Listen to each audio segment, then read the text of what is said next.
Hello everybody, welcome back to HardReset.Info channel. In today's video, I'll show you how to easily restore the steering settings back to default on your HORI track control system wheel.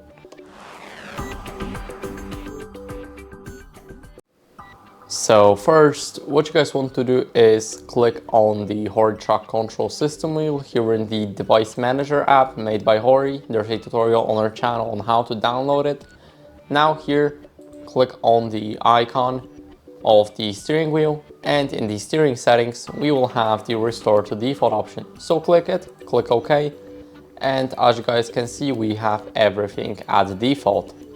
So that's basically it for this video. I hope it was helpful, and if it was, then leave a like, sub and a comment, and I'll see you in the next one.